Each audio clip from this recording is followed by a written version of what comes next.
Never say never. All right, so what's the way we should do this then? You all know who we are. We have no idea who you are. There's Scott. This is Scott. Scott, how you doing, man? Made it all the way. Nice to meet you finally. How you guys enjoying Dresden? Oh, we're having a good time. Great.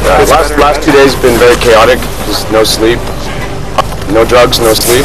But that's the good, right? So it's just been like pure adrenaline and getting this together. So we're all very interested to see how this goes off as well, because it's a very collaborative sort of thing with German videographers, German technical people, German makeup people, and our ideas. And I guess on the outset we want to thank Michael from the Move, Mario, all these people that have arranged this, because they really kind of went out of their way to make this happen, and this is something that probably wouldn't have happened if it wasn't for them.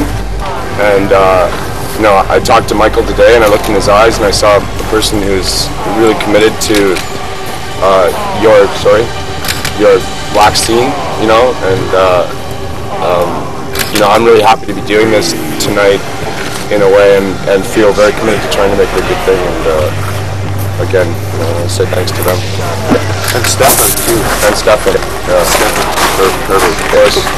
Von Stroheim! My Von Stroheim. Where is he? Where is he? But anyway, we want to thank Stefan. But anyway, ask questions, because that's what we're here for. Yeah. Alex Vernack from Canada's Chart Magazine. Is this show for your fans or for the legacy of the band? Well, I mean, I can only speak personally, and the impetus for me was personal things. At first I wasn't as interested in discussing those personal matters, but then I did an interview with someone from Zillow magazine. Is he here? Zillow? No? I did an interview with someone from Zillow, and there's some misconception about me having health problems, but the real problem for me was just personal problems, with my personal life that made me choose to want to do this. And talking to Kevin and kind of the excitement that this is still generating to a certain degree. So this show is definitely for our fans. We haven't done a show in Europe for 12 years, right? Yeah. And that's something that's kind of, I think that was one of the driving factors for us doing this too, was because we could come to a place like Dresden, and kind of an interesting environment with a concoction again of all these different artists involved, and try and do something interesting. Yeah, we couldn't have done this 12 years ago. The walls have opened, so the fans from this side can now speak, and they never really had the opportunity to see us before. So, but it's all about the fans. They're the ones that made the show happen. It's not really so much more than just people like Mike and Stefan and those people that have been hardcore fans all along and have shown their support and have brought this show together by their momentum. And now we're here, of course, back together again. Back together again. Which is good. Why Germany? Why Dresden? There's so many countries. Why Germany then? Well, I think that's more, Michael from InMove. This is his. The way he explained it to me was, he was the person who was able to do this, and he's from East Germany, and by that measure, I think that's quite an accomplishment in itself. So, when we heard Dresden, obviously it's kind of an interesting aesthetic in a way, and it's a place we wanted to see. So,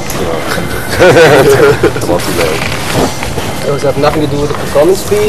So you will do is it just a single concert, or you will continue your career? We have an exclusivity deal with InMove until the year 2001, and I know Kevin's got other stuff doing, and I have stuff doing, and we're certainly open to the idea. We're just kind of getting back to kind of know each other again, I think, on this trip. This is kind of like, us not having talked for a very long time, and then this event happening, and us being kind of apart and working on the event separately, and then coming together and getting to know each other on this trip. So, we'll see what happens from that point. Actually, we did speak. Well, we did. We did speak. Yeah, It's not like we haven't spoken. We had a few meetings. We've been speaking for... Sparking? Yeah. Speaking? What, 3 years? Yeah. Yeah, well, off and on. 4 years. But, I mean, we haven't We haven't like broken down that bad. Well, I mean, I can still smoke up with them. oh, that's true. I love them, man. I love them too. Okay. That answers a lot of questions. Notice how quiet they are now? Yeah, stunned. Will any of Dwayne's unreleased work be part of the show tonight? No.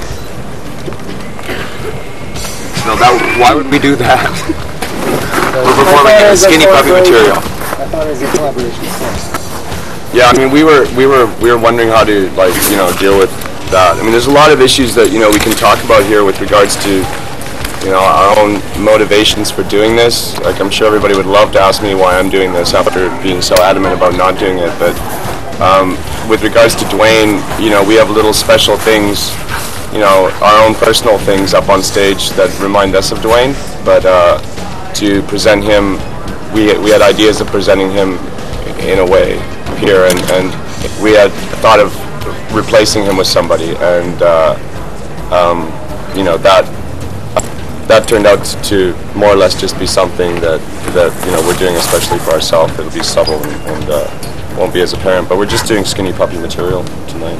We're doing like the same material we would have performed with Dwayne had he been here, and didn't want to replace him in fear of someone maybe having to step up into his part, and then also in some sense erase Dwayne by having to add a new personality.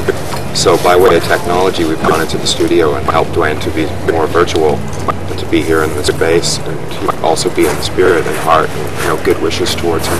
But we don't delve into his, you know, personal materials or anything like that to, you know, further that direction without, you know, without him being here. What can we expect tonight? I hope you will work together with Jochen Woodgereit, or filmmaker in Berlin, and with the pyrotechnic crew which is normally responsible for the concert of Rammstein and so on. Yeah.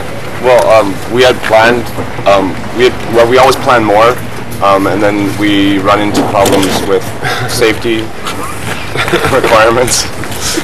And I mean, I throw safety to the wind, but other people aren't so. And I understand. I don't want people in the audience starting on fire and things like that. So we've had to tone things back a little bit. So, but the show's composed of kind of different emotional abstracts from both the European and an American video crew, compiling images, and again, a lot of other stuff that we've kind of put all together. Somebody from, or my roommate Thomas Kuntz from Atomic Creations has kind of created an effect, and people from Janus Effects have done a lot of stuff here, and we'll put it all together and see what happens. You know, that's what we've done. You know, that's how we constructed this thing. It's been a huge collaboration, like between Germany and the members of Skinny Puppy for this. We couldn't have done it without like huge German participants in what we would have had to do in North America, and take on a lot of responsibilities with like prop building. Most of the build was done here, and done very well, I might add. Like, we're very impressed by the quality, you know, craftsmanship and speed. Like, amazed by the speed. In America, it's just like, oh, you know, but it's amazing. I was very impressed by that, and so we'll see what happens. You know, it's all, as always with Skinny Puppy, it's a bit of a, you know, we don't even know sometimes what comes out of it. You know, that's half the fun, I think, for us. That's what makes it something that we'd want to continue doing, you know, in a lot of ways. I wish we had. That's what makes it fun. Yeah, absolutely.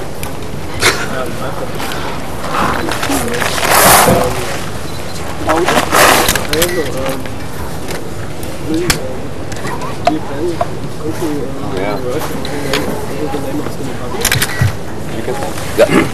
I didn't hear. Cool. Do we continue to work on the name of Skinny Puppy? We haven't even gone that far. We just take it day by day. We're here. We've you know, I guess 18 years ago, Ogre and I were sitting in a room one day, and somehow something ended up on tape called Skinny Puppy. And we can't really deny that that's a part of us, it's a part of our lives. And really, to deny it and to live without it is as difficult as to live with it. So for me, it's just a continuation of my life. And for Ogre, it's a good fucking curse. Yeah, it's a good fucking curse.